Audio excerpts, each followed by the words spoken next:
This PragerFU is a very personal PragerFU. I'm not responding to a video or article from Dennis and his disorganization.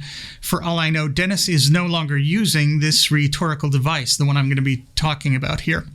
But he used to use it all the time, and I've seen other versions of it frequently enough that I finally decided to make this video. When speaking of evolution, Dennis used to say that believing in undirected, godless evolution was the equivalent of believing that we went from Amoeba to Mozart.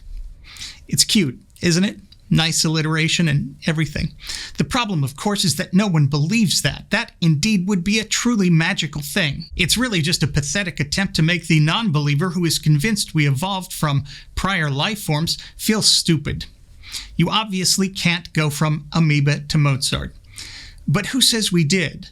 Or can? I actually called Dennis out on this once back when we were still talking, telling him that no one believes that. I asked him if he believed a single-celled organism could become a multi-celled organism without the intervention of an all-powerful God. I never really got a straight answer. Evolution doesn't generally make great leaps. And while the theory doesn't completely rule that out, no one imagines a leap like Dennis suggested. But there's another thing at play here which goes right over the heads of many non-believers, a deeper truth which often hides from the believer as well. It's found in the question believers often ask non-believers like myself, why is there something rather than nothing? As I've pointed out before, this is just a poorly weighted question.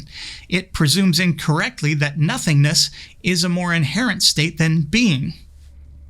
But we don't have any evidence of nothingness, and evidence of being lurks all around us. Dennis's question about the process of evolution is a distraction, an attempt to put the non-believer back on their heels. But it hides a more fundamental truth about the believer's biases. The fact is, believers don't believe anything could exist without God. Not one atom, not one quark, and certainly not the Higgs boson, as there would never have been a Higgs to name it after. Discussing the finer points of evolutionary theory or abiogenesis or even something like the resurrection is a pretty fruitless endeavor when talking to such a believer. In terms of the universe and life therein, they've locked themselves into a system which can't be falsified or questioned, where someone like myself is compelled to say, I don't know, let's see if we can figure it out, because that's the only honest answer I have given what we know. The believer has already made up her mind, and in general is just not open to giving it a second thought. The believer has completely jumped the gun, maybe the shark too. And questions like the one Dennis used to ask are merely attempts to hide that fact.